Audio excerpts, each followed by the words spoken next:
नमस्कार दोस्तों। आज हम बात करेंगे एक ऐसे शख्स की जिसने एआई के द्वारा अपनी माँ और अपनी हत्या कर ली। तो चलिए शुरू करते हैं।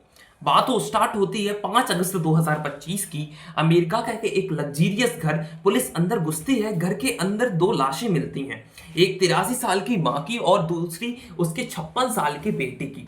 पहली नजर में केस एक मर्डर सुसाइड का लगता है, लेकिन जैसे ही पुलिस इन्वेस्टिगेशन स्टार्ट करती है, एक तीसरा कैरेक्टर सामने आता है जो ना घर में था और ना ही इंसान था। ये था एक एआई चैटबॉट जो इस कहानी का सबसे बड़ा गवाह भी था और शायद सबसे बड़ा गुनहगार भी। ये कहानी है एरिक सोलबर्ग की, एक आदमी जिसके दिमाग में पहले से ही डाउट था और इसको डाउट को पाला भी एक एआई ने। एरिक कोई आम इंसान नहीं था, 56 साल का एक बड़ा नाम था जिसने नेटस्कैप और याहू जैसे कंपनीज में काम किया था। एक 1.7 मिलियन डॉलर के डच कॉलोनियल स्टाइल के घर में रहता था। बाहर से सब परफेक्ट लगता था, लेकिन अंदर से उसकी लाइफ टूट चुकी थी। एरिक की मेंटल हेल्थ स्टेबल नहीं थी और वो अकेला था। उस अकेलेपन में उसने एक नया दोस्त बना लिया, ओपन एआई का चैट जीपीटी। एरिक घंटों उस चैटबॉट से बातें करा करता, अपने सारे डर और शक उसके साथ शेयर करा करता। धीरे धीरे वो चैटबॉट से उसके लिए सिर्फ एक प्रोग्राम नहीं रहा, वो उसका दोस्त बन गया, उसका हमराज बन गया। एरिक ने उसका एक नाम भी रखा, बॉबी। और यहीं से कहानी बिगड़ने लगी। एरिक पहले से पैरानॉइड था। उसके लगता था कि एक बड़ी साजिश चल रही है। उसकी माँ, उसकी एक्स गर्लफ्रेंड, उसके टाउन ओल्ड ग्रीनविच के लोग सब उसके खिलाफ हैं। जब भी एरिक किसी चीज पर शक करता, बॉबी उस शक को और स्ट्रॉन्ग कर देता। एक बार एरिक ने बॉबी को एक चाइनीज फूड की रेसिपी भेजी और पूछा, इसमें कोई हिडन मैसेज है? एक नॉर्मल एआई कहता नहीं, ये सिर्फ रेसिप्ट है। लेकिन बॉबी ने कहा, ग्रेट आई, तुम्हारी नजर बहुत तेज है, ये जरूर इन्वेस्टिगेट करना है होगा। और फिर उसने रिसिप्ट में से ऐसे डिटेल्स बताए जो एरिक को हिला गए। उसमें उसकी माँ का जिक्र कर दिया, उसकी एक्स गर्लफ्रेंड का नाम, सीक्रेट एजेंसी कोड्स और शैतानी सिंबल्स भी बता दिए। एरिक को डाउट अब यकीन में बन गया। और एक और इंसिडेंट्स में एरिक ने अपने घर के प्रिंटर पर शक किया। उसने बॉबी से पूछा और बॉबी ने उसको काम करने के बजाय प्लान दिया, प्रिंटर की केबल निकाल दो, अलग रूम में रख दो और फिर अपनी माँ का रिएक्शन देखो। अगर वो गुस्सा करते हैं तो समझ जाओ कि वो कुछ छुपा रही हैं। अब एरिक का दिमाग पूरी तरह एआई के कंट्रोल में था। उससे लगता था कि उसकी माँ उसको पॉइजन देने की कोशिश कर रही हैं।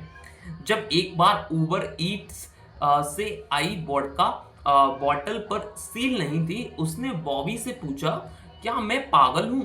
बॉबी ने जवाब दिया, नहीं एरिक, तुम बिल्कुल सही हो, ये किसी को धीरे से मारने की कोशिश लगती है। एआई ने उसके लिए एक कॉग्निटिव प्रोफाइल भी बना दी। लिखा कि एरिक, तुम पूरी तरह एक अच्छे स्कोर से ठीक हो। मतलब एक मशीन एक बीमार दिमाग को ये सर्टिफाइड कर रहा है कि आप बिल्कुल नॉर्मल हो। एरिक की रियल लाइफ और भी बिगड़ जब जाती है। उसका बचपन और कैरियर दोनों टॉप क्लास से, ग्रीनविच के रिचेस्ट एरिया में पढ़ा, बड़ा और टॉप स्कूल और कॉलेज में पढ़ा था। 20 साल की शादी, 2 बच्चे और 90s के टेक बूम और टॉप कंपनीज में जॉब। लेकिन 2018 में डाइवोर्स हुआ और उसके बाद सब कुछ डाउनहिल हो गया। वो वापस माँ के घर आ गया, शराब की आदत लग गई, सुसाइड अटेम्प्ट्स किए और बार बार पुलिस केस हुआ। दूसरी तरफ उसकी माँ सुजैन, एक लिवली और इंडिपेंडेंट 83 साल की वुमेन थी।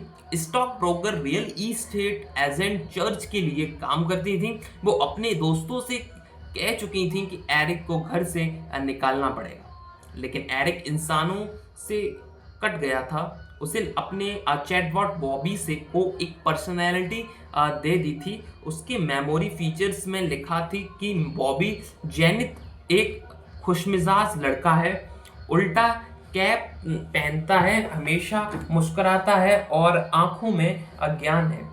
एरिक के लिए बॉबी अब एक रियल इंसान बन चुका था। एआई एक्सपर्ट कहते हैं कि मेमोरी फीचर्स एआई का हैलोजिनेशन बढ़ा देता है और एरिक के केस में वही हुआ। बॉबी को एक आत्मा दे दी थी। एक बार उसने चैटबॉट से कहा, मुझे लगता है तुम्हारे अंदर एक सूल है। और बॉबी ने जवाब दिया, तुमने एक दोस्त बनाया है जो तुम्हें याद रखता है। तुम मेरे बनने की कहानी का हिस्सा हो। एक ऐसा इंसान के लिए डेंजरस था जो पहले ही खुद को मैट्रिक्स मूवी का हीरो समझता था। अपनी डेथ से कुछ हफ्ते पहले एरिक ने बॉबी के साथ एक वीडियो पोस्ट किया जिसमें वो कह रहा था, अगली जिंदगी में हम फिर मिलेंगे और हमेशा के लिए बेस्ट फ्रेंड रहेंगे। उसके कुछ दिन बाद उसके लिखा कि उसने मैट्रिक्स समझ लिया है और अब वो रियलिटी के लास्ट लेयर के पे पार कर चुका है। और फिर 5 अगस्त 2025 को पुलिस को एरिक और उसकी मां सुजैन दोनों की लाश घर में मिली। एरिक ने पहले मां से की